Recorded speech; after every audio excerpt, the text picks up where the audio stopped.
সেই দাম R15B4 Indonesian version black colour বাইকটি। সেই দাম বলার কারণ হচ্ছে বাইকের দাম শুনলে আপনার মাথা ঘোরাবে, এই জন্য বললাম সেই দাম। বর্তমান দাম কত চলতেছে সেটা আজকের ভিডিওতে আলোচনা করব। ভিডিওটি প্রথম থেকে শেষ পর্যন্ত আপনাদের ধৈর্য সহকারে দেখতে হবে, তাহলে বুঝতে পারবেন। চলুন কথা না বাড়িয়ে ভিডিওর মূল টপিকে যাই।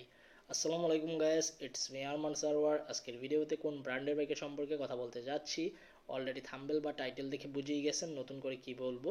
তবে এখনো পর্যন্ত যারা আরমান সারওয়ার ইউটিউব চ্যানেলটি সাবস্ক্রাইব করেন নাই তারা অবশ্যই আরমান সারওয়ার ইউটিউব চ্যানেলটি সাবস্ক্রাইব করে ফেলবেন। বন্ধুরা, আজকের ভিডিওতে আপনারা যে ব্ল্যাক কালার বাইকটি দেখতেছেন এটা হচ্ছে 2023-এর এডিশন R15B4। সো এই বাইকটির দাম কত চলতেছে সেটাই আমি বলে দিচ্ছি। বর্তমান সেই দাম বলার কারণ হচ্ছে বর্তমান দাম শুনলে আপনারা একটু অবাকই হবেন, কারণ বর্তমান দাম চলতেছে আপনার 6 লক্ষ টাকা আস্কিং প্রাইস। 6 লক্ষ টাকা আস্কিং প্রাইস চলতেছে ইন্দোনেশিয়ান R15B4। সো এই জন্য আমি বললাম সেই দাম। বাট 6 লক্ষ টাকা দিয়ে এই বাইকটি ক্রয় করবেন এখন আপনারা ভেবেচিন্তে ক্রয় করাই উচিত। তারপরও যাদের ইচ্ছা বাইকটি ক্রয় করা আপনারা অবশ্যই ক্রয় করবেন। ইন্দোনেশিয়ান R15B4 ব্ল্যাক কালার বাইকটি ব্যাপক চাহিদা বাংলাদেশের বাজারে, বাট একসময় বাইকটি সেল হতে 5 লাখ 15, 20, 30, 35, বাট এখন নাকি 6 লক্ষ টাকা আস্কিং প্রাইস। তো এই জন্য বললাম অবশ্যই বুঝে শুনে যাচাই বাছাই করে তারপরেই বাইক ক্রয় করবেন।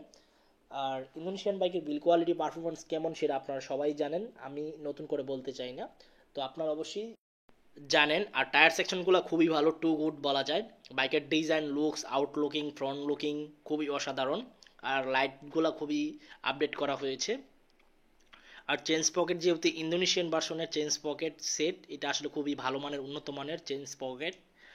তো যাই হোক, এই ছিল আজকের ভিডিওর আপডেট ইনফরমেশন।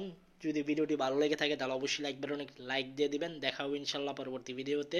সবাইকে অসংখ্য ধন্যবাদ ভিডিওটি প্রথম থেকে শেষ পর্যন্ত দেখার জন্য, এবং আল্লাহ হাফেজ।